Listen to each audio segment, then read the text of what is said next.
స్తున్నానండి. అందరికీ వందనాలు. ఈరోజు ఒక ప్రత్యేకమైనటువంటి సందర్భం ఉంది. ఏంటో తెలుసా మీకు? Father's day, right? అయితే ఈ యొక్క ఫాదర్స్ డే, తండ్రుల యొక్క దినోత్సవం రోజున దేవుని వాక్యంలోంచి మనం ఏం నేర్చుకోగలుగుతామో ఈరోజు మనం వాక్యంలో చూద్దాము. లూకా శుభవార్త 15వ అధ్యాయము. లూకా శుభవార్త 15వ అధ్యాయం 20వ వచనం నుంచి 24వ వచనం వరకు మనం చదువుదాం. లూకా శుభవార్త 15వ అధ్యాయం 20వ వచనం నుంచి 24వ వచనం వరకు అందరం కలిపి ఏకకంఠంతో ఏకస్వరంతో చదువుకుందాం. ఓకే, 68వ పేజీ లూకా శుభవార్త, వైద్యుడైన లూకా గారు రాసిన శుభవార్త 15వ అధ్యాయం 20వ వచనం నుంచి 24వ వచనం వరకు. రైట్, స్టార్ట్ చేద్దాం. వాడింకా దూరంగా ఉన్నప్పుడు తండ్రి వానిని చూచి కనికరపడి పరుగెత్తి వాని మెడ మీద పడి ముద్దు పెట్టుకొనెను. అప్పుడు ఆ కుమారుడు అతనితో, తండ్రి, నేను పరలోకమునకు విరోధముగాను నీ ఎదుట పాపము చేసి తిని ఇక మీదట నీ కుమారులను అనిపించుకొనుటకు యోగ్యుడను కాననెను. అయితే తండ్రి తన దాసులను చూచి, ప్రశస్త వస్త్రమును త్వరగా తెచ్చి వీనికి కట్టి వీని చేతికి ఉంగరం పెట్టి పాదములకు చెప్పులు తొలగించుడి, కొవ్విన పశువును తెచ్చి వధించుడి, మనము తిని సంతోషపడదుము. ఈ నా కుమారుడు చనిపోయి మరలా బ్రతికెను, తప్పిపోయి దొరికెనని చెప్పెను. అంతటా వారు సంతోషపడసాగిరి. దేవుడి పరిశుద్ధ వాక్యం మనం ఇంట్లో దీవించును గాక. ఆమేన్. ఈరోజు తండ్రుల దినోత్సవం సందర్భంగా నేను వాక్యాన్ని చెప్తాను. ఇది ఈ సంవత్సరానికి బహుశా ఆఖరి ప్రసంగం అవ్వచ్చు ఈ సంఘంలో మీతో పాటు. ఓకే, మరలా నేను సంవత్సరానికి వస్తాను. అయితే ఈ భూలోకంలో కష్టపడేటువంటి జీవి కుటుంబంలో ఎవరైనా ఉన్నారు అంటే అది తండ్రి, కేవలం తండ్రి మాత్రమే. రైట్, ఎక్కువగా ఈ సెక్షన్ వాళ్ళకి, స్త్రీలకి తండ్రులు అంటే చాలా ఇష్టం అనమాట. తండ్రులు అంటే చాలా ప్రేమ, తండ్రులు అంటే చాలా ఆప్యాయత, తండ్రులు అంటే చాలా మమేకం ఉంటుంది అనమాట. వీళ్ళకేమో ఎక్కువ తల్లి అంటే ఇష్టం, తల్లిచాటు పిల్లలు అనమాట. ఏది వచ్చినా సరే తల్లి దగ్గరికి వెళ్తారు. తండ్రి దగ్గరికి చాలా తక్కువ, వీళ్ళు తండ్రి దగ్గరికి చాలా తక్కువ, తల్లి దగ్గరికి చాలా ఎక్కువ వెళ్తారు. కానీ ఈ సెక్షను తండ్రి దగ్గరికి ఎక్కువ, తల్లి దగ్గరికి తక్కువ వెళ్తారు అనమాట. రైట్. అయితే ఈ భూలోక పరంగా తండ్రుల గురించి మనం ఆలోచన చేస్తే, తండ్రులు అనేవాళ్ళు కష్టజీవి అనేటువంటి మాట నేను చెప్పాను కదా. వారు వారి కోసం కష్టపడేటువంటి వారు కాదు, వాళ్ళ కుటుంబ క్షేమం కోసం కష్టపడేవాళ్ళు, కుటుంబ క్షేమాభివృద్ధి కోసం కష్టపడేవాళ్ళు. పగలనక రాత్రనక తన కుటుంబం కోసం, తన భార్య కోసం, తన కుమారుల గురించి, తన కుమార్తెల గురించి నిరంతరము కష్టపడుతూ శ్రమిస్తూ వాళ్ళ భవిష్యత్తును గురించి ఎన్నో ఆలోచనలు కలిగి ఉండేటువంటి వ్యక్తి తండ్రి. అంత మాత్రమే కాదు, నా కుమార్తెలను నా కుమారులను బాగా చదివించాలి, వారిని ఉన్నతమైన స్థితిలో ఉంచాలి, వాళ్ళకు ఉన్నతమైనటువంటి స్థానంలో ఉంచాలి, వాళ్ళ కోసం ఒక మంచి ఇల్లు కట్టించాలి, వాళ్ళ కోసం నేను బాగా డబ్బులు సంపాదించాలి అని వాళ్ళ కష్టాలను, వాళ్ళ యొక్క సుఖాలన్నిటినీ కూడా త్యాగం చేసేసి, రైట్, నేను చాలా మందిని ఎరుగుదును, తండ్రులు 2 పూటలు తిని పిల్లలకు 3 పూటలు పెట్టేవాళ్ళు కానీ, లేకపోతే తల్లిదండ్రులు 1 పూట తిని పిల్లలకు 3 పూటలు పెట్టేవాళ్ళు కానీ చాలా మంది ఉండొచ్చు. రైట్.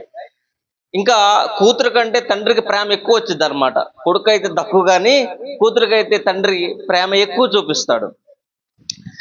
అయితే అన్ని సమస్యలు, అన్ని బాధలు వచ్చినా సరే తను ఓర్చుకుని తనలో తానే సతమతమయ్యి నలిగి కుటుంబం కోసం, భార్య కోసం శ్రమించి కష్టపడి తట్టుకుని ఓర్చుకుని ఒక సైనికుల్లాగా, ఒక శ్రామికుల్లాగా నిరంతరము కూడా కుటుంబం కోసం పాటుపడేటువంటి వ్యక్తి తండ్రి. రైట్. ఒకవేళ మీ నాన్నల గురించి మీరు చెప్పండి అంటే ఈరోజు రాత్రి వరకు కూడా మీరు చెప్తారు, మా నాన్న నా కోసం అది చేశాడు, నా కోసం ఇది చేశాడు, మా నాన్న అంటే నాకు అంత ఇష్టం అని చెప్పేసి మీ నాన్న గురించి మీరు బాగా చెప్తారు, అవునా కదా? రైట్. ఇవి భూలోక సంబంధమైనటువంటి తండ్రి గురించినటువంటి సంగతులు. ఇప్పుడు మన పరలోకపు తండ్రి మన కోసం ఏం చేశాడో చూద్దాం. ఇక్కడ కూర్చున్నటువంటి మనందరి కోసము మన పరలోకపు తండ్రి మన కోసం ఏం చేశాడు ఈ వాక్యంలో చూద్దాం. నేను 3 విషయాలు క్లుప్తంగా చెప్తాను మనకు అందరికి అర్థమయ్యే రీతిలో. మొదటిదిగా, మన పరలోకపు తండ్రి మన కోసం ఏం చేశాడంటే ఆయన ప్రేమించాడు. ఏం చేశాడండి? ప్రేమించాడు. రెండవది, ఆయన మన కోసం ఏం చేశాడు అంటే మన పాపాలన్నిటినీ కూడా ఆయన క్షమించాడు. ఏం చేశాడు? మన పాపాలన్నిటినీ ఆయన క్షమించాడు. మూడవది ఏంటనంటే ఆయన మన ఎడల కృప చూపించాడు. ఏం చేశాడండి? కృప చూపించాడు. 3 తేలికైన విషయాలు: ప్రేమించడం, పాపాలు క్షమించడం, కృప చూపించడం. ఈ 3 విషయాలు మన పరలోకపు తండ్రి మన కోసం చేశాడు. ఆ విషయాలను ఈ వాక్యంలో చూద్దాం. అయితే ఈ లూకా సువార్త 15వ అధ్యాయం చాలా ఫేమస్ చాప్టర్ అన్నమాట. చాలా ప్రాముఖ్యమైనటువంటి, చాలా అందరూ కూడా ఈ వాక్యాన్ని చెప్పకుండా ఎవరు కూడా ఉండరు అనమాట. లూకా సువార్త 15 వద్ద అంత ప్రాముఖ్యమైనటువంటి అధ్యాయం. అయితే ఈ లూకా సువార్త 15వ అధ్యాయంలో ప్రభువారు 3 ఉపమానాలు చెప్తున్నారు. ఎన్ని ఉపమానాలు అండి?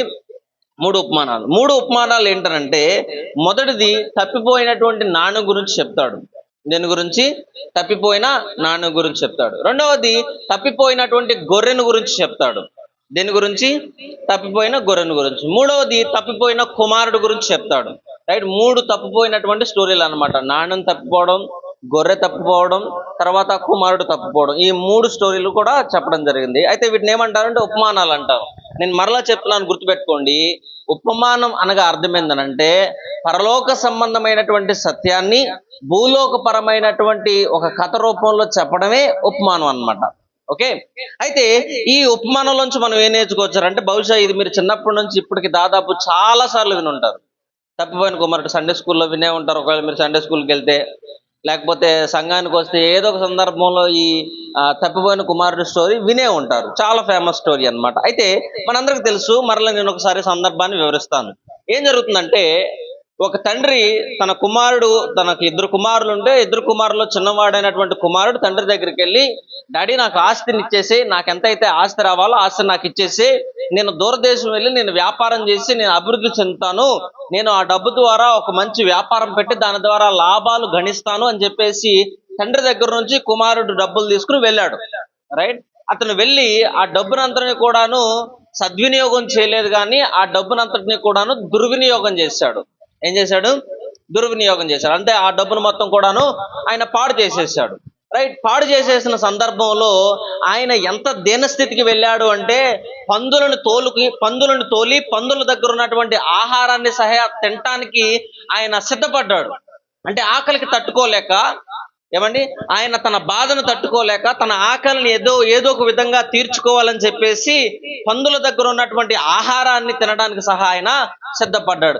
ఇంత దీనస్థితిలో ఉన్నటువంటి ఆయన ఆలోచన చేశాడు. ఏమన్నా ఆలోచన చేశాడంటే, ఓకే, నేను నా తండ్రి దగ్గరికి వెళ్తే ఒకవేళ నేను సింహాసనం మీద కూర్చుని రాజభోజనం తినకపోయినా గొడ్ల చావట్లో కూర్చుని పనులతో పాటు పప్పన్నమైనా తినగలుగుతానని ఒక నిర్ణయం తీసుకుని, సరే నేను నా తండ్రి దగ్గరికి వెళ్తాను అని చెప్పేసి ఆయన ఒక నిర్ణయం తీసుకుని తండ్రి దగ్గరికి ప్రయాణం బయలుదేరాడు. రైట్? నా మాటలు చాలా జాగ్రత్తగా వినండి. తండ్రి దగ్గరికి వెళ్తున్నటువంటి కుమారుడి మనసులో చాలా వేదన ఉంది. ఏంటనంటే, నా తండ్రి నన్ను అంగీకరిస్తాడా, నా తండ్రి నన్ను ఒప్పుకుంటాడా, నా తండ్రి నన్ను స్వీకరిస్తాడా అనేటువంటి మదన పడుతూ, అనేటువంటి ఆలోచనతో ఆయన బయలుదేరి వెళ్తూ ఉన్నాడు. రైట్? ఈ సంగతి పక్కన పెట్టండి. ఎంతమందికి పిల్లలు ఉన్నారు? అందరికి లేరండి. ఓకే, ఒకవేళ మీ అమ్మాయో మీ అబ్బాయి ఇంట్లో నుంచి ఒక 1000 రూపాయలు, ఎక్కువ కాదు, 1000 రూపాయలు తీసుకెళ్ళి పాడు చేశారనుకోండి, వృధాగా ఖర్చు పెట్టారు, మీరు వారు ఊరికే ఉంటారా?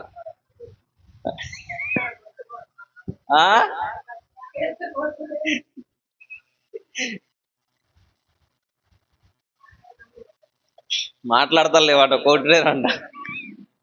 ఏమండి, బెల్ట్ ఉంటే బెల్ట్ దిగిపోద్ది, చెప్పులు ఉంటే చెప్పులు దిగిపోతే, చపాతీ కర్ర, ఏమయ్యా చీపురు కట్టలో, ఒకసారి నా వైపు చూడండి, చీపురు కట్టలో ఉపయోగించారు మీ మీద లేదా? చీపురు కట్ట కానీ, చెప్పులు కానీ, బెల్ట్ కానీ, స్టూల్ కానీ. మా అమ్మ మా ఇంట్లో నా మీద ఉపయోగించని వస్తువు అంటూ ఏదీ లేదు. నా మీదకి అన్నీ వచ్చినాయి. వంట వండుతుంటే గరిడు వచ్చేది, ఇల్లు ఉడుతుంటే చీపురు కట్ట వచ్చేది, అన్ని సామాన్లు నా మీద ఉపయోగించబడినాయి అన్నమాట. రైట్. సో ఏ వ్యక్తి కూడాను తన కుమారుడు తప్పు చేసి వస్తే ఆయన పర్వాలేదులే బాబు అని ఎవరు ఊరుకోరు. ఈ భూలోక పరంగా వాడికి వాయి పడాల్సిందే, ఈపు సాపవాల్సిందే, అవునా కదా? రైట్. వాడిని దంచు కొడతారు, మామూలు కొట్టరు. ఎస్పెషల్లీ మన ఆంధ్ర తెలంగాణలో అయితే తల్లిదండ్రులు మంచి బ్యాట్స్మెన్స్ అన్నమాట. రైట్. బాగా కొడతారు. వేరే దేశాల్లో కానీ వేరే రాష్ట్రాల్లో కానీ అంత పెద్ద కొట్టరు. నేను ముంబైలో చాలా మందిని చూశాను కదా, వాళ్ళ పిల్లల్ని కొట్టడం అనేది చాలా తక్కువ శాతం. కానీ ఇక్కడ మాత్రం ప్రతి పిల్లోడు తల్లి దగ్గర తండ్రి దగ్గర దెబ్బలు తినే ఉంటాడు ఏదో ఒక సందర్భంలో. దెబ్బలు మాత్రం కంపల్సరిగా తినే ఉండాలి. ఇప్పుడు ఇక్కడ ఈ కుమారుడు కూడా తను తప్పు చేశాడన్న సంగతి తనకు అర్థమయ్యి, తను పొరపాటు చేశాడన్న సంగతి తనకు అర్థమయ్యి, ఇప్పుడు నేను నా తండ్రి దగ్గరికి వెళ్తే నా తండ్రి నన్ను ఒప్పుకుంటాడా లేదా, నన్ను అంగీకరిస్తాడా లేదా అనేటువంటి మదన పడుతూ ఆయన తండ్రి దగ్గర పయనమై వెళ్ళాడు. ఇప్పుడు వాక్యాన్ని చదువుదాం. 20 వచనం. వాడింకా దూరంగా ఉన్నప్పుడు తండ్రి వానిని చూచి కనికరపడి పరుగెత్తి వాని మెడ మీద పడి మూతు పెట్టుకున్నాను. ఇప్పుడు తండ్రి కుమారుణ్ణి ఆ మాట దూరంలో చూశాడు. చూసి వెంటనే ఏం చేశాడంటే ఉరికెత్తుకుంటూ కుమారుడి దగ్గరికి వెళ్ళి కుమారుణ్ణి హత్తుకుని కుమారుడి మెడ మీద ముద్దు పెట్టుకున్నాడు. రైట్. చాలా జాగ్రత్తగా నా మాటలు వినండి. తప్పిపోయిన కుమారుడు తిరిగి ఇంటికి వస్తే అవమానించలేదు. తప్పిపోయిన కుమారుడు తిరిగి ఇంటికి వస్తే నిందించలేదు. రైట్. తప్పిపోయిన కుమారుడు మరలా తిరిగి ఇంటి గుమ్మం తొక్కుతుంటే పో అని చెప్పేసి నువ్వు ఎక్కడి నుంచి వెళ్ళిపో, నీకు నాకు సంబంధం లేదు, నువ్వెవరో నాకు తెలియదు అని చెప్పేసి వదిలేసి ఆయన్ని దూషించలేదు, ఆయన్ని వ్యతిరేకం చేసి మాట్లాడలేదు, ఆయన్ని కించపరచలేదు, ఆయన్ని అవమానపరచలేదు, ఆయన్ని తోలివేయలేదు. ఏం చేశాడంట? వాడింకా దూరంగా ఉన్నప్పుడే తండ్రి వానిని చూచి కన్నికరపడి, రైట్, తన కుమారుడి ఎడల జాలి చూపించాడు. మన తెలుగులో సామెత ఉంటది కదా, కాకి పిల్ల కాకి ముద్దు. మీరు ఎంత కొట్టినా ఎంత తిట్టినా సరే, ఒకవేళ వాడు బయట ఏదన్నా పెద్ద తప్పు చేస్తే నా కొడుకు బంగారం అని అంటారు కానీ నా కొడుకు చెడ్డోడు అని ఎవరు అనరు. రైట్. వాడు ఎవరినైనా మర్డర్ చేసినా సరే నా కొడుకే మంచోడు అంటారు కానీ, ఏమండి, అంతేనా కాదా? ఏమండి, ఒకవేళ వాడు ఏదైనా తప్పు చేస్తే ఆ తప్పుకి ఎంత డబ్బు అయినా ఖర్చు పెడతారు. రైట్. ఎంత జుర్మానా వేసినా సరే కట్టే కొడుకుని తీసుకొచ్చుకుంటారు కానీ ఈయన తీసుకెళ్లి పోలీస్ స్టేషన్లో పెట్టనని ఎవరు అనరు. ఏమండి, ఇక్కడ తండ్రి కూడా అదే చేస్తున్నాడు అనమాట. ఏంటంటే తన కుమారుడి మీద కనికరపడి ఏం చేశాడంటే పరిగెత్తుకుని తన దగ్గరికి వెళ్ళి మెడ మీద పడి ముద్దు పెట్టుకున్నాడు. ఏం చేశాడండి? మెడ మీద పడి ముద్దు పెట్టుకున్నాడు. తర్వాత నేను చెప్పాను కదా, వెస్ట్రన్ కల్చర్ లో పెళ్లి జరిగేటప్పుడు వాళ్ళకు హోలీ కిస్ అనేది పెట్టుకుంటారు అనమాట. పరిశుద్ధమైనటువంటి ముద్దని దాన్ని పెట్టుకుంటారు. దాని అర్థం ఏంటంటే ఈమెను నా భార్యగా నేను అంగీకరిస్తున్నాను, స్వీకరిస్తున్నాను అని చెప్పడానికి ఈయన ముద్దు పెడతాడు. ఈవిడ కూడా ఈయన నా భర్తగా నేను అంగీకరిస్తున్నాను, నేను స్వీకరిస్తున్నానని చెప్పేసి అంగీకారాన్ని స్వీకరించడానికి గుర్తుగా వాళ్ళు ముద్దు పెడతారనమాట. ఇక్కడ కూడా తప్పిపోయిన కుమారుడు తిరిగి ఇంటికి వస్తే తన తండ్రి ఆ ముద్దు పెట్టడం ద్వారా కుమారుణ్ణి అంగీకరించాడు, కుమారుణ్ణి స్వీకరించి ఏం చేశాడు అంటే ఆయన తన ప్రేమను వ్యక్తపరుస్తూ, ఆయన తన యొక్క గొప్ప ప్రేమను చూపించి ఆయన ఏం చేస్తున్నాడంటే చూడండి తర్వాత మాట. ఆయన ఏమంటున్నాడంటే తండ్రి అప్పుడు ఆ కుమారుడు అతనితో, తండ్రి, నేను పరలోకమునకు విరోధముగాను నీ ఎదుట పాపం చేసితిని, ఇక మీదట నీ కుమారుడు అనిపించుకొనుటకు నేను యోగ్యుడను కాను అనెను. ఇప్పుడు తండ్రి ప్రేమను చూసినటువంటి కుమారుడి జీవితంలో పశ్చాత్తాపం మొదలైంది. ఏం మొదలైందండి? పశ్చాత్తాపం మొదలైంది. అరే నేను తప్పు చేశానే, అరే నేను పాపం చేశాను అనేటువంటి కన్విక్షన్ తన హృదయంలోకి వచ్చి ఆయన ఏమంటున్నాడంటే, తండ్రి, నేను నీకు విరోధముగా పాపం చేశాను, కేవలం నీకు మాత్రమే కాదు కానీ పరలోకంలో ఉన్నటువంటి ఆ తండ్రికి కూడా విరుద్ధంగా నేను పాపం చేశానని ఆయన ఒప్పుకున్నాడు.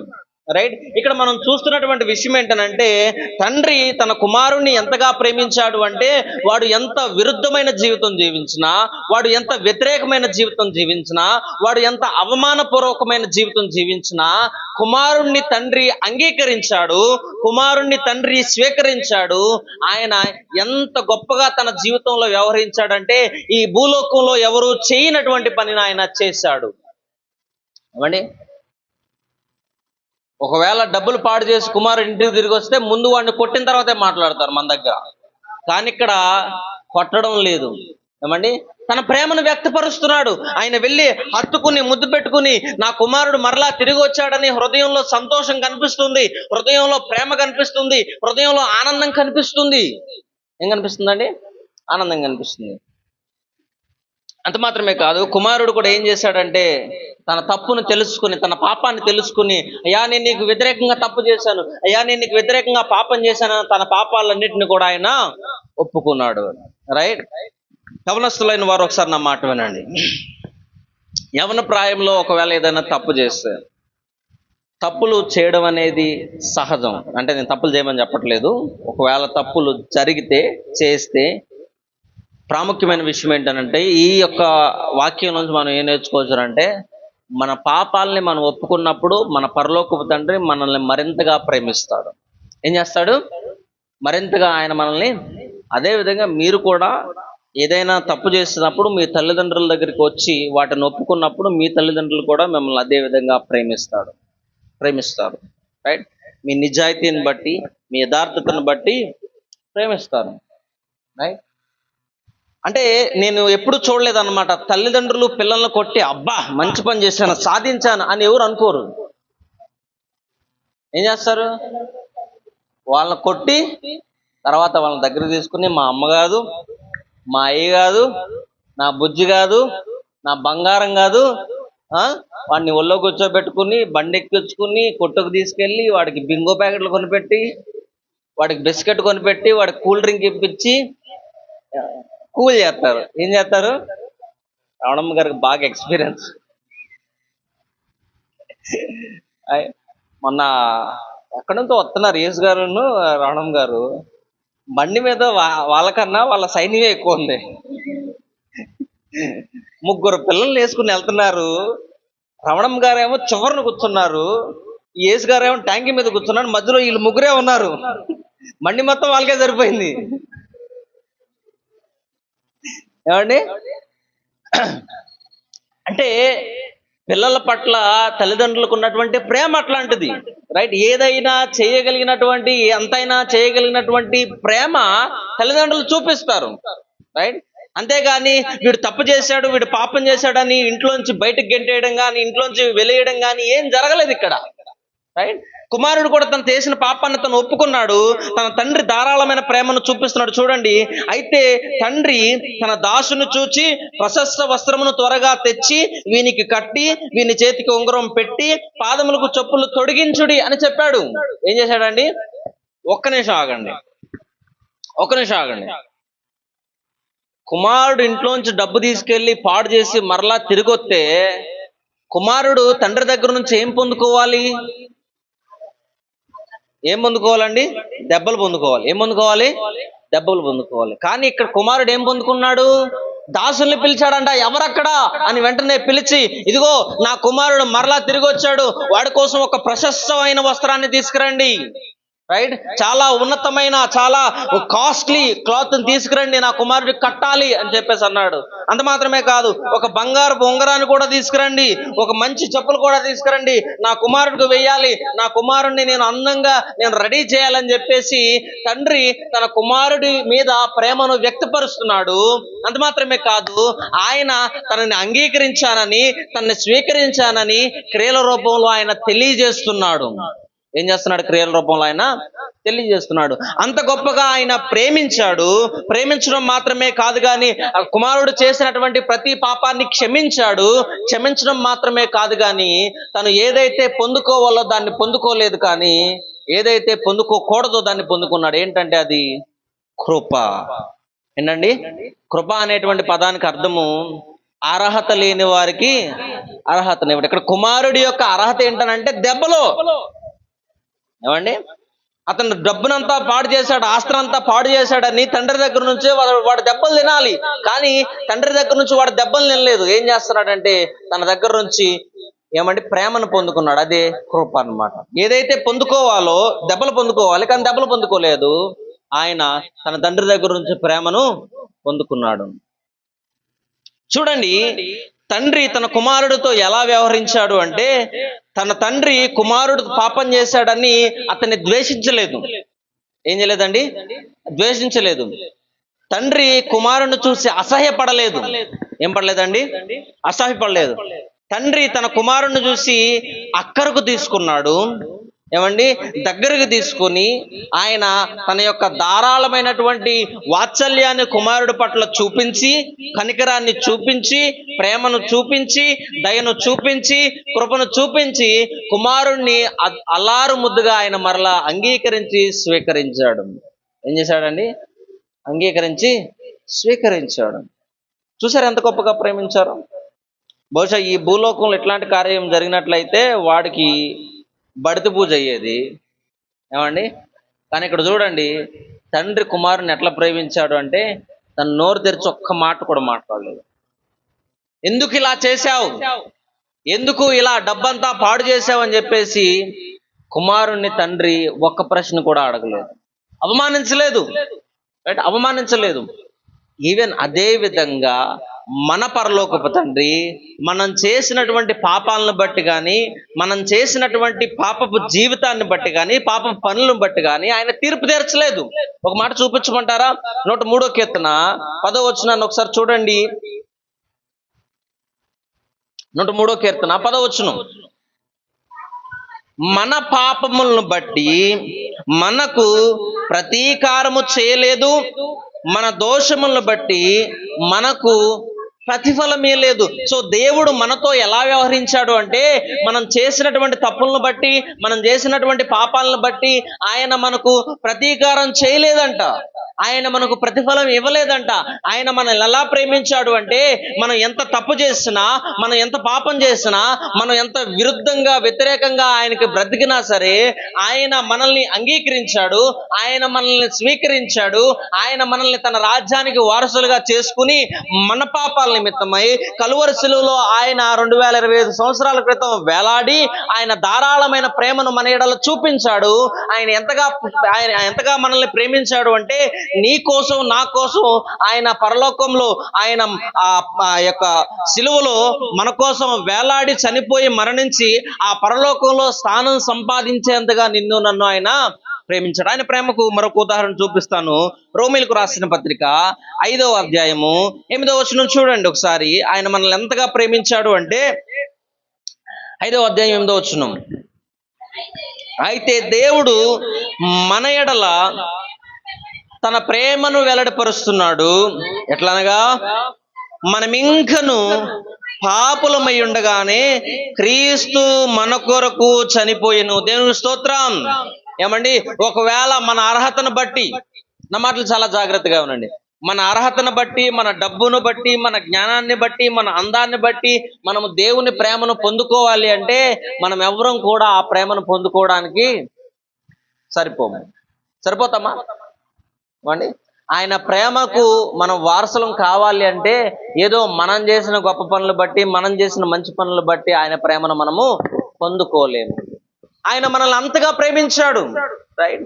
యేసుక్రీస్తు ప్రభువారు పరిచర్య చేస్తున్న కాలంలో వ్యభిచారులను ప్రేమించాడు, దొంగతనం చేస్తున్న వాళ్ళని ప్రేమించాడు, వేషధారులను ప్రేమించాడు. ఆయనకి విరుద్ధంగా ఎవరైతే జీవించారో వారందరినీ కూడా ఆయన ప్రేమించాడు. ఆయన అందరినీ కూడా ఆయన ప్రేమించాడు. ఆయన ఎవరిని కూడా తోసేయలేదు, ఆయన ఎవరిని కూడా వెలేయలేదు, ఆయన ఎవరిని కూడా నువ్వు నాకు అక్కర్లేదు, నువ్వు నాకు వద్దు అని ఆయన తీసివేయలేదు. ఏమండి? ఆయన ప్రతి ఒక్కరిని తన అక్కరకు చేర్చుకున్నాడు, తను ప్రేమించాడు. ఆయన వారిని మాత్రమే కాదు కానీ నిన్ను నన్ను ఇక్కడ కూర్చున్నటువంటి మనలందరినీ కూడా ఆయన ప్రేమించాడు. ఏం చేశాడండి? ఆయన ప్రేమించాడు. నా మాటలు చాలా జాగ్రత్తగా ఉండండి. ఈ లోకంలో ఇప్పుడు ఈ కాలంలో కసాయి తల్లులు, కసాయి తండ్రులు చాలా మంది ఉన్నారు, కానీ మన దేవుడు మనల్ని అట్లాగా ఎప్పుడు కూడా వ్యవహరించలేదండి. మన దేవుడు మనతో ఎప్పుడు కూడాను అలా వ్యవహరించలేదు. ఈ రోజున ప్రేమ తగ్గిపోతుంది, ప్రేమ కరువైపోతుంది. రైట్? ప్రేమ మాయమైపోతుంది. ప్రేమ అనేది ఈ రోజున చాలా తక్కువైపోతుంది. ఎంత తక్కువైతుందో చెప్పమంటారా? వాళ్ళ సొంత సుఖాల కోసం వాళ్ళు జీవించి పిల్లలు పుట్టిన తర్వాత చాలా మంది చెత్త కుప్పలో పడేస్తున్నారు. ఏడుందండి ప్రేమ? ఏమండి? రీసెంట్గా మీరు న్యూస్ చూస్తున్నారో లేదో, భర్తల్ని భార్యలు చంపడం అనేది ఫేమస్ అయిపోయింది. ఆమె ఫ్రిడ్జ్లో పెట్టింది చంపి, ఇంకొక ఆమె సూట్ కేసులో పెట్టిద్ది. ఏమండి? ఇంకొక ఆమె హనీమూన్ అని తీసుకెళ్లి కొండలోంచి కింద పడేసిద్ది. రైట్? మరొక ఆమె డ్రమ్ములో పెట్టిద్ది. ఏమండి? ఏడుందండి ప్రేమ? ఎక్కడుంది ప్రేమ? కానీ మన దేవుడు మనల్ని అట్లా ప్రేమించలేదండి.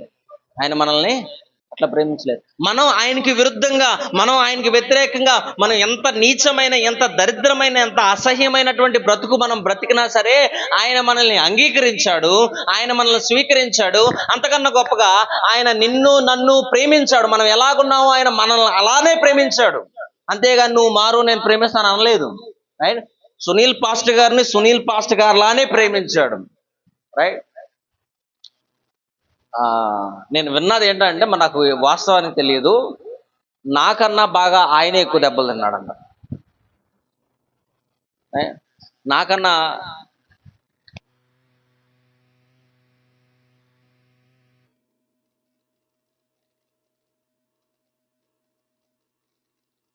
అయినప్పటికీ దేవుడు ప్రేమ చూడండి. ఏమండి? ఆయన ప్రేమించి ఒకానొక సమయంలో ఒక రోగ్ లాగాను, ఒకానొక సమయంలో ఒక రఫ్ క్యాండిడేట్ లాగా ఉన్న ఆయన్ని దేవుడు సాత్వికంగా మార్చాడు, ప్రేమించే వ్యక్తిగా మార్చాడు. అంతకన్నా గొప్పగా దేవుని పరిచర్యలో పనిచేసేవాడుగా దేవుడు నిర్ణయించుకున్నాడు. సో ఆయన ప్రేమ ఎంత గొప్పదంటే, ఎంత కఠినులైనా, ఎంత మూర్ఖులనైనా, ఎంత అజ్ఞానులైనా మార్చగలిగినది దేవుని ప్రేమ. ఏమంటే దేవుని ప్రేమ. ఒక రచయిత ఏం చెప్పాడంటే, దేవుని ప్రేమను గురించి ఆయన ఒక పుస్తకం రాయడం మొదలు పెట్టాడు అనమాట. పుస్తకం రాయడం మొదలు పెట్టాడు. ఆయన పుస్తకం రాస్తూ మొదలుపెట్టి ఆయన 5 పేజీలు రాసిన తర్వాత ఆయన అనుకున్నాడంట, నాకేమన్నా పిచ్చా, నేను దేవుని ప్రేమ గురించి పుస్తకం రాస్తున్నాను, నాకేమన్నా పిచ్చా అని చెప్పేసి ఆయన ఒక 3 లైన్లు రాసి తన పుస్తకాన్ని ఆయన ఆఫ్ చేశాడంట. ఏంటి ఆ 3 లైన్లు ఏంటనంటే, ఒకవేళ దేవుని ప్రేమను గురించి నేను రాయడం మొదలు పెడితే గట్ల ఆకాశం మొత్తం అంతటినీ కూడాను పేపర్గా మారిస్తే ఆకాశం సరిపోదు అని ఆయన రాశాడు. ఏం చేశాడండి? ఆకాశం మొత్తం కూడా సరిపోతుంది రాశాడు. ఒకవేళ నేను పెన్నగా ఈ భూలోకంలో ఉన్నటువంటి చెట్లన్నిటినీ కూడా నేను కలంగా తీసుకోవాలి అనుకుంటే ఈ భూలోకంలో చెట్లన్నీ కూడా నాకు సరిపోవు అని ఆయన రాశాడు. ఒకవేళ నేను ఆ కలములో సిరగా ఇంకుగా నేను సముద్రపు నీరును ఒకవేళ తీసుకోవాల్సి వస్తే ఆ సముద్రంలో ఉన్నటువంటి నీరు సరిపోదని రాశారు. అంటే దాని అర్థం ఏంటంటే ఆయన ప్రేమ వర్ణనాతీతము. ఆయన ప్రేమ వర్ణనాతీతము. దాన్ని మనం వివరించలేము, దాన్ని మనం వర్ణించలేము. మనం ఎంత పాడినా తక్కువే. ఆయన మనం ఎంత డబ్బులు చెల్లించినా, ఎంత కృతజ్ఞత కానుకలు చెల్లించినా, మన జీవితం మొత్తం ఆయన కోసం దారబోసినా ఆ ప్రేమ అనేది మనం కొనలేము. ఆయన ప్రేమ అనేది మనం వివరించలేము. అంత గొప్పగా ఆయన మనల్ని ప్రేమించాడు. ఏం చేశాడండి? ఆయన మనల్ని ప్రేమించాడు. ఒకసారి నా వైపు చూడండి. మా తండ్రి నన్ను ప్రేమించలేదు అన్న వాళ్ళు ఎవరు ఉంటే చేయొద్దండి. ఏమండి? కుమార్తె ఎంత తప్పు చేసినా సరే తండ్రి కుమార్తె మీద ఎప్పుడు చేయలేదు. అవునా కదా అండి? మిమ్మల్ని గుండెల మీద పొడిగేసుకున్నాడు. ఏమండి? ఏ కష్టం వచ్చినా, ఏ బాధ వచ్చినా మీ బాధ నా బాధ అని చెప్పేసి తండ్రి, ఏమండి, ఆయన బాధపడ్డాడు కానీ మిమ్మల్ని బాధ పెట్టలేదు. అవునా కదా? ఈ భూలోకంలో తండ్రులు, అవునా అండి? మీ కష్టాన్ని ఆయన కష్టంగా భావించాడు, మీ బాధను ఆయన బాధగా భావించాడు. రైట్? ఎవరు చూపించలేనటువంటి ప్రేమను తండ్రి మీ ఎడల చూపించాడు. ఈవెన్ అదే విధంగా పరలోకపు తండ్రి మనల్ని అదే విధంగా ప్రేమించాడు. ఏమండి? ఆయన ప్రేమించాడు. తర్వాత ఆయన తప్పిపోయిన కుమారుడు తండ్రి ఇంటికి తిరిగి వస్తే ఆయన పెద్ద సంతోషంతో, పెద్ద ఆనందంతో, పెద్ద ఆయన కుతూహలంతో ఆయన ఏం చేస్తున్నాడంటే వెంటనే ఊరు వారందరినీ పిలిచాడు. వెంటనే ఆ గ్రామస్తులందరినీ కూడా పిలిపించాడు. ఇదిగో నా కొడుకు మరలా తిరిగి వచ్చాడు, రండి మనందరం కూడా సంతోషిద్దాం, రండి మనందరం కూడా ఆనందిద్దాం అని చెప్పేసి 23 వచనంలో ఆయన ఏం చేస్తున్నాడంటే, కొవ్విన పశువును తెచ్చి వధించండి, ఏమండి, మనము తిని సంతోషపడదుము. ఏం చేస్తారంట? అసలు ఈ భూలోకంలో మనుషులు ఒకవేళ మనం ఆలోచన చేసినట్లయితే తప్పిపోయిన కుమారుడు తిరిగి ఇంటికి వస్తే ముందు వాడిని కొట్టిన తర్వాత వాడికి అన్నం పెడతానేమో కానీ, ఇక్కడ చూడండి తన ఊరిని మొత్తం కూడా పిలిపించి ఆయన ఏం చేస్తున్నాడంటే, నా కుమారుడు మరలా తిరిగి వచ్చాడు, రండి మనం అందరం ఆనందిద్దాం, మనం అందరం సంతోషిద్దాం రండి అని చెప్పేసి ఊరంతటిని పిలిచి ఒక బలిసినటువంటి, ఒక కొవ్వినటువంటి పశువును తెప్పించి ఆయన నరికించి ఆయన ఊరు వారందరికీ కూడా తన సంతోషాన్ని పంచుకుంటున్నాడు. ఏమండి, తన సంతోషాన్ని పంచుకుంటున్నాడు. ఆయన ఏమంటున్నాడంటే తర్వాత మాట, ఈ నా కుమారుడు చనిపోయి మరలా బ్రతికాను. ఏం జరిగిందంట? చనిపోయి మరలా బ్రతికాను. ఈ నా కుమారుడు చనిపోయి మరలా బ్రతకడం మాత్రమే కాదు కానీ తప్పిపోయి దొరికినని చెప్పాను. అంతటా వారు సంతోషపడసాగారు. ఏం చేశారంట? సంతోషపడ్డారంట. ఏమండి, చూడండి పరలోకపు తండ్రి ఎంత గొప్పగా మనల్ని ప్రేమించాడు అంటే, ఆయన మన కోసము తన సమస్తాన్ని ధారపోసి, తన సమస్తాన్ని త్యాగం చేసి, తన సమస్తాన్ని మన కోసం విడిచిపెట్టాడు. ఏమండి, ఆ పరలోకపు రాజ్య వైభవాన్ని ఆయన, ఆ పరలోకపు తండ్రి నీ కోసం నా కోసం విడిచిపెట్టి ఆయన ప్రేమించాడు. ఏం చేశాడండి? ఆయన ప్రేమించాడు.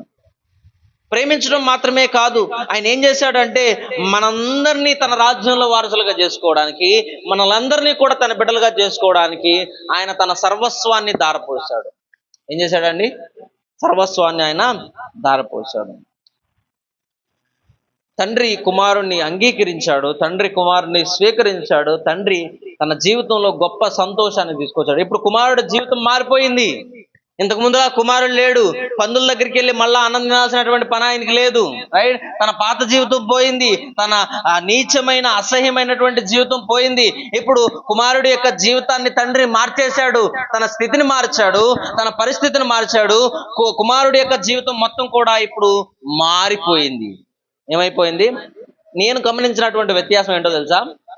ఈ కుమారుడి జీవితంలో నేను గమనించినటువంటి వ్యత్యాసం ఏంటంటే, కుమారుడు తప్పిపోక ముందు బాధ్యత లేని వాడిగా ఉన్నాడు. ఇప్పుడు మరలా తిరిగి వచ్చిన తర్వాత ఆయన బాధ్యతగా ఆలోచిస్తున్నాడు. రైట్, నేను మరలా ఈ ప్రశ్న అడుగుతున్నాను, ఎవరు ఆ కుమారుడిని మార్చారు అంటే దేవుడే మార్చారు. ఎవరు మార్చారు? దేవుడే మార్చాడు. బహుశా మీరు అనుకోవచ్చు, నా భర్త ఇక మారడు, నా కుమారుడు ఇక మారడు, నా కుటుంబంలో మార్పు రాదని మీరు అనుకుంటున్నారేమో. దేవుడు మార్చలేని హృదయం అంటూ ఏదీ లేదు.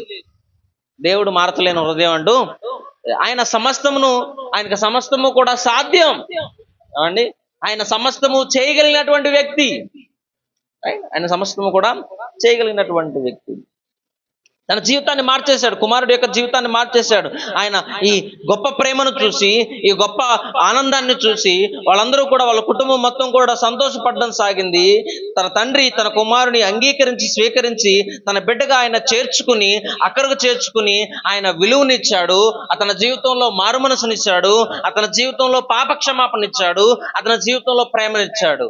రైట్, మా సిద్ధాంతపరమైనటువంటి భాషలో ఒక సిద్ధాంతం ఉంటుంది. ఏంటనంటే అది జస్టిఫికేషన్, నీతిమంతులుగా తీర్చబడ్డమని. రోమిలకు రాసిన పత్రిక 3వ అధ్యాయం 23వ వచనం నుంచి 25వ వచనం వరకు పాపులైనటువంటి మానవుల్ని యేసుక్రీస్తు ప్రభువారు విశ్వాసం ద్వారా కృపచేత ఆయన క్రీస్తు ద్వారా నీతిమంతులుగా తీర్చబడుతున్నాడని ఒక సిద్ధాంతం ఉంది. ఇప్పుడు ఆ సిద్ధాంతాన్ని మనం ఈ వాక్యంలో చూడొచ్చు. ఎలాగంటే, పాపులమైనటువంటి మనల్ని నీతిమంతులుగా తీర్చడానికి యేసుక్రీస్తు ప్రభువారు ఈ భూలోకానికి వచ్చాడు. ఆయన కృపచేత, ఆయన ద్వారా, ఆయన మరణం ద్వారా, ఆయన మీద విశ్వాసం ఉంచడం ద్వారా మనము నీతిమంతులుగా తీర్చబడుతున్నాము. నీతిమంతులుగా మనము తీర్చబడుతున్నాం. అంత గొప్పగా ఆయన ప్రేమించాడు, అంత గొప్పగా ఆయన ప్రేమించాడు. ఒక మాట చెప్పమంటారా? మీ తండ్రులు మిమ్మల్ని ఎట్లా ప్రేమించారో నాకు తెలియదు, కానీ నాకైతే తండ్రి స్పర్శ ఎట్లా ఉంటుందో తెలియదు. మా చిన్నప్పుడే మా నాన్న మమ్మల్ని వదిలేశాడు. నాకు నా తండ్రి స్పర్శ ఎట్లా ఉంటుందో తెలియదు. తండ్రిని ముట్టుకోవడం కానీ, తండ్రితో మాట్లాడడం కానీ ఎట్లా ఉంటుందో నాకు తెలియదు. తండ్రి ప్రేమ లేకుండా పెరిగినటువంటి వ్యక్తి నేను. కానీ నేను రక్షించబడిన తర్వాత పరలోకపు తండ్రి ప్రేమను చూశాను. దేవునికి స్తోత్రం. ఏమండి, ఈ భూలోకంలో తండ్రులు ప్రేమించవచ్చు, ప్రేమించకపోవచ్చు, కానీ నేను పరలోకపు తండ్రి ప్రేమను చూశాను. ఆయన నన్ను ఎంతగా ప్రేమించాడు అంటే, ఒక దీన స్థితిలో ఉన్నటువంటి నన్ను ఒక ఉన్నతమైనటువంటి స్థానంలో ఆయన ఉంచాడు. ఆయన నా జీవితాన్ని మార్చాడు. నేను కూడా ఒకానొక సమయంలో తప్పిపోయిన కుమారుల్లాగా ఈ భూలోకంలో ఈ ఇష్టానుసారమైనటువంటి బ్రతుకుంటుంటే ఆయనే పిలిచాడు, ఆయనే రక్షించాడు, ఆయనే మారు మనసునిచ్చాడు. అంత మాత్రమే కాదు, ఆయన తన పరిచర్యలో పనిముట్టుగా ఆయనే వాడుకుంటున్నాడు. ఏం చేస్తున్నాడండి? వాడుకుంటున్నాడు. రైట్? ఆయన అంతగా ప్రేమించాడు. మండి, ఈవెన్ మన పరలోకపు తండ్రి కూడాను మనం అవిధేయతను చూడలేదు. ఆయన మన అజ్ఞానాన్ని చూడలేదు. ఆయన మన అవివేకాన్ని చూడలేదు. ఆయన ఏమండి, మనం ఎంత ఘోరమైనటువంటి పాపం చేసినా సరే ఆయన మనల్ని ప్రేమించాడు. ఆయన ప్రేమకు సరిహద్దులు అనేటువంటివి లేవు. ఆయన ప్రేమకు సరిహద్దులు అనేటువంటివి, ఆయన ధారాళంగా ప్రేమించే వ్యక్తి. ఏమన్నా, ఆయన ధారాళంగా ప్రేమించే వ్యక్తి. ఆయన దాతృత్వానికి మనం లెక్క కట్టలేము, వెల చెల్లించలేము. లెక్క కట్టలేము, వెలను చెల్లించలేము. అంత గొప్పగా ఆయన మనల్ని ప్రేమించాడు. రైట్? మన పరలోకపు తండ్రి మన కోసం ఏం చేశాడు అంటే, ఆయన మనల్ని ప్రేమించాడు. ఆయన మన పాపాలన్నింటినీ కూడా ఆయన క్షమించాడు. ఆయన మన ఎడల తన కృపను అనుగ్రహించాడు. రైట్? ఈ తండ్రుల దినోత్సవం రోజున మన భూలోకపు తండ్రి మన కోసం ఎంత చేశాడో దాన్ని కూడా ఒకసారి జ్ఞాపకం చేసుకుందాం. ఒకవేళ మీ తండ్రి ద్వారా మీరు ఆశీర్వదించబడినట్లయితే ఈరోజు సమయాన్ని తీసుకుని, రైట్, నాకు నచ్చనటువంటి విషయం ఏంటనంటే, చాలా మందికి వాళ్ళ తల్లిదండ్రులు ఎప్పుడు గుర్తొస్తారంటే తల్లుల దినోత్సవం రోజున, తండ్రుల దినోత్సవం రోజున మాత్రమే గుర్తొస్తారు. మరికొంతమంది తండ్రి తల్లి మంచంలో పడుకుంటే చూడరు, కానీ ఈ ఫాదర్స్ డే రోజున, మదర్స్ డే రోజున స్టేటస్లు పెడతారు. Happy mother's day mummy, happy father's day daddy అని చెప్పేసి. రియాలిటీలో ప్రేమ లేకుండా ఎన్ని స్టేటస్లు పెట్టినా దానికి ఏం ఉపయోగం లేదు. రైట్? మీరు కూడా అంతే. ఒకవేళ మీ తండ్రిని నిజంగా ప్రేమించకుండా మీరు స్టేటస్ పెడితే దానికి ఏమండి, అదేంటంటే వేషధారణ అయింది. రైట్? ఒకవేళ మీ తండ్రి మిమ్మల్ని ప్రేమించి ఒకవేళ మీరు ఇట్లా అంటే గట్ల, నేను ఈ రోజు ఈ స్థితిలో ఉండడానికి గల కారణం నా తండ్రి అంటే గట్ల, ఈరోజు మీరు సమయాన్ని తీసుకుని మీ తండ్రితో మాట్లాడండి. మీ తండ్రికి ఒక మంచి ప్రత్యేకమైన భోజనాన్ని వండి పెట్టండి. మీ తండ్రితో సమయాన్ని గడపండి. మీ తండ్రికి మీ ప్రేమ ఎంత ఉందో ఆయన మీద మీరు తెలియజేయండి. ఏమండి, తెలియజేయండి. ఒకవేళ కుదిరితే బట్టలు కొనుక్కు తీసుకెళ్ళివ్వండి. రైట్? నా కూతురు నా కోసం కొనుక్కొచ్చిందని ఎంత సంతోషపడతాడో. అవునా కదా? ఏమండి, మంచి భోజనం ఏర్పాటు చేసి పెట్టండి ఒకవేళ ఉంటే. రైట్? ఒకవేళ మీ తండ్రి చనిపోతే గట్ల మీరు ఎవరినైతే తండ్రిగా భావిస్తున్నారో వాళ్ళకి ఇవన్నీ కూడా చేయండి. ఓకే? సో మన తండ్రులు భూలోకములో మనల్ని ప్రేమించారు అంటే దానికి గల కారణం కూడా దేవుడే. రైట్? ఆ ప్రేమను బట్టి ఈ భూలోక తల్లిదండ్రులు మనల్ని ప్రేమించారు. రైట్? ఆ ప్రేమను మనం పొందుకున్నాం. ఏమండి, నేను అనుకునేవాడిని బైబిల్ కాలేజ్లో ఉన్నప్పుడు, బహుశా నా అంత ఘోరమైనటువంటి వ్యక్తి ఈ భూలోకంలో ఎవరు ఉండరేమో, నేను ఆలోచించే విధంగా ఎవరు ఆలోచించరేమో అనుకునేవాడిని. ఏమండి, పౌలు గారు ఏమంటాడంటే, అయ్యో నేను ఎంత దౌర్భాగ్యుడును అంటాడు. రైట్? దావీదు మహాభక్తుడు ఏమంటాడంటే, నేను పురుగు వంటి వాడును అంటాడు. ఏమండి, అంత నీచమైన అసహ్యమైన జీవితం. నన్ను ప్రేమించడానికి దేవుడు నన్ను ప్రేమించడానికి నా దగ్గర ఏం ప్రత్యేకత లేదండి. దేవుడు నన్ను అంగీకరించడానికి కానీ, దేవుడు తన బిడ్డగా నన్ను స్వీకరించడానికి కానీ, ఈ రోజు నేను అబ్బా తండ్రి అని మొరపెట్టడానికి కానీ, నేను పరలోకమందున్న నా తండ్రి అని ఆయనకి విజ్ఞాపన చేయడానికి కానీ నా దగ్గర ఏం ప్రత్యేకమైన అర్హత లేదు. నా దగ్గర ఏమి గొప్ప తలంత అనేది ఏం లేదు. అయినా సరే ఆయన నన్ను ప్రేమించాడు. అవునండి, మన భూలోకపు తండ్రి మనల్ని ప్రేమించాడు, మన పరలోకపు తండ్రి మనల్ని ప్రేమించాడు. ప్రేమించడం లేదా? ప్రేమించాడు. ఆయన ప్రేమించాడు కాబట్టి ఈ రోజున మీరు ఇక్కడ ఉన్నారు. మీ నాన్న మీ అమ్మ మిమ్మల్ని ప్రేమించారు కాబట్టే ఉన్నారు. సో ఆ ప్రేమను బట్టి మనం కృతజ్ఞత కలిగి ఉన్నాం.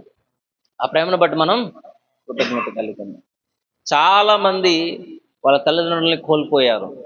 ఏమండి, వాళ్ళు ఎంతగానో ప్రేమించి రీసెంట్గా అహ్మదాబాద్లో ఒక ఫ్లైట్ యాక్సిడెంట్ జరిగింది. ఫ్లైట్ యాక్సిడెంట్ జరిగితే అక్కడ అహ్మదాబాద్లో ఒక సహోదరి, వాళ్ళు అరబ్లోంచి వచ్చారు, వాళ్ళు మరలా తిరిగి లండన్కి వెళ్తున్నారు. తన కుమార్తె ఎయిర్పోర్ట్కి వచ్చింది, తన తండ్రిని పంపించి వాళ్ళు బయటకు వస్తున్నారంట. పంపించినటువంటి జస్ట్ కొన్ని క్షణాల్లోనే ఆ ఫ్లైట్ క్రాష్ అయింది, వాళ్ళ తండ్రి చచ్చిపోయాడు. తండ్రి చచ్చిపోతే అక్కడ ఎయిర్ ఇండియా వాళ్ళు, ఆ ఫ్లైట్ కంపెనీ వాళ్ళు ఏమన్నారంటే, చచ్చిపోయిన ప్రతి ఒక్కరికి కూడా ₹1,00,00,000 ఇస్తామన్నారంట. ఆ కూతురు ఏమంటుందో తెలుసా, నేను 3 కోట్లు ఇస్తాను, నా తండ్రి నాకు ఇచ్చేసేయండి. మీ ₹1,00,00,000 ఎవరికి కావాలి? నా తండ్రి నాకు కావాలి, నా తండ్రి నాకు కావాలి, నా తండ్రి అన్యాయంగా మీ ఫ్లైట్లో ప్రయాణం చేయడం ద్వారా చచ్చిపోయాడు అని చెప్పేసి తన కూతురు ఎయిర్పోర్ట్లో తన బాధను వ్యక్తపరుస్తుంది. కాబట్టి నేనేం చెప్పాలనుకుంటున్నానంటే, ఒకవేళ మీరు మీ తల్లిదండ్రులు ప్రేమించాలి అంటే అది బ్రతుకున్నప్పుడే. ఎప్పుడు ఎవరు ఎక్కడ ఏ విధంగా అంతరించిపోతారో మాయమైపోతారో ఎవరికి తెలియదు. కాబట్టి బ్రతుకుండగానే మీరు ప్రేమించండి, చచ్చిపోయిన తర్వాత ఏడవడం కాదు. బ్రతుకుండగానే ప్రేమించండి. సో ఈరోజు సమయం తీసుకుని మీ తల్లిదండ్రులతో, మీ తండ్రితో ఎక్కువగా సమయం గడపండి. దేవుడి కొద్ది వాక్యం మనం ఇంట్లో దీవించును గాక. హల్లెలూయా. దేవునికి స్తోత్రం. హల్లెలూయా.